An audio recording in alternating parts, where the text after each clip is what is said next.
star in everyone's eyes. And when she said she'd be a movie queen, nobody laughed. Her face like an angel, she could be anything. Emmeline, Emmeline, I'm gonna write your name high on that silver screen. Emmeline, Emmeline, I'm gonna make you the biggest star this world has ever seen.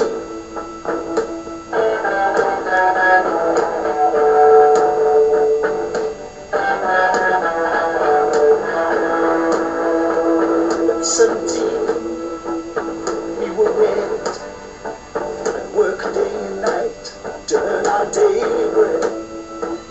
And every day Emma would go out searching for that play that never, ever came.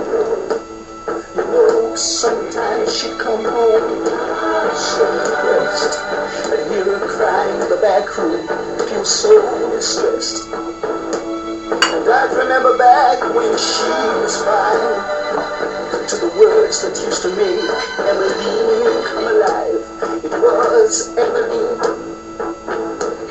Emmeline, I'm gonna write your name high on that silver screen.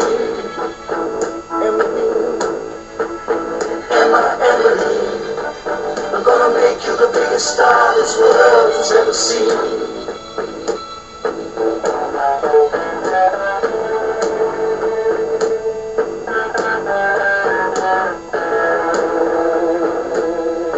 Peace and salutations.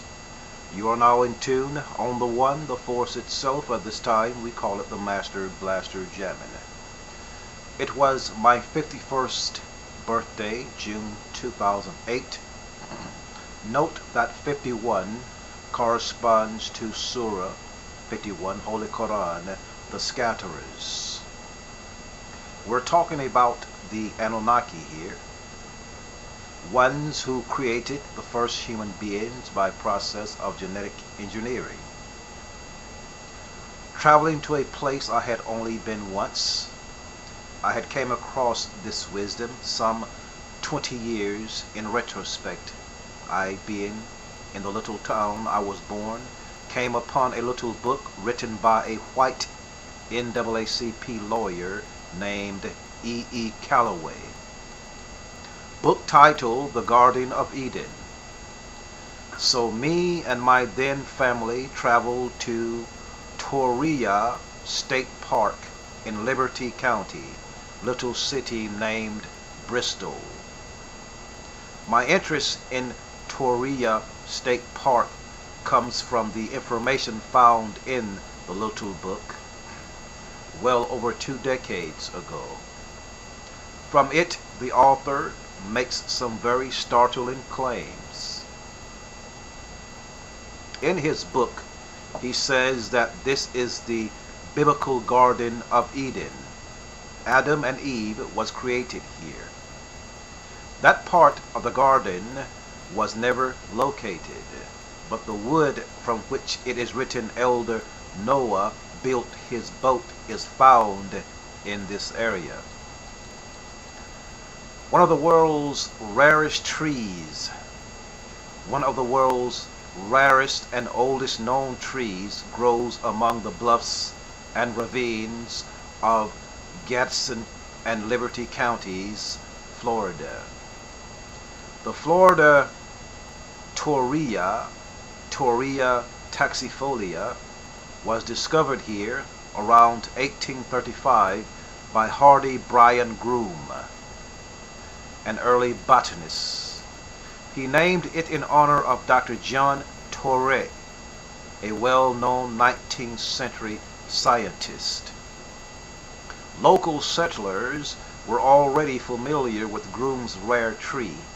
They called it the stinking cedar because of the strong odor it gave when cut or bruised.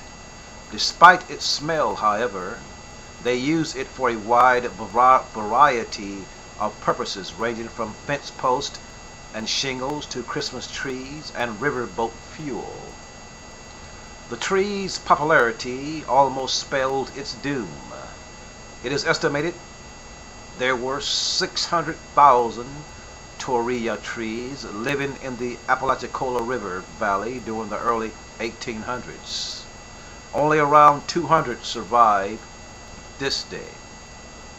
Modern scientists report that torreya once lived across North America and is one of the oldest known tree species on Earth. This is interesting in the light of local legend that the Florida torreya was the biblical gopher wood from which Noah built the ark. Many of you are saying Ital is off his rocker. I must say I'm a believer in the research of E. Calloway. It was my 51st birthday the gods revealed to me that this area is indeed the area of mystery. We will get to that later. I must tell you, it was my 49th birthday. I took a year sabbatical where me and a 19-year-old female lived for a year in the forest of Alachua County in a yurt doing permaculture project. It was there I became one with nature. I learned that before the continental shift, this part of Florida and around Brunswick, Georgia, was once connected to Africa. How I know this is from carbon data from the well system we drank from. Drinking from that system is like drinking ancient water, etc. We also traveled to Brunswick to a mystical place called the Hostel in the Forest. And if you ever go there, you will feel this vortex. I want you to hold tight. You are now in tune on the one, the force itself. At this time, we call it the Master Blaster Jamming. We're going to come back with part 2 of this discourse. Hold on.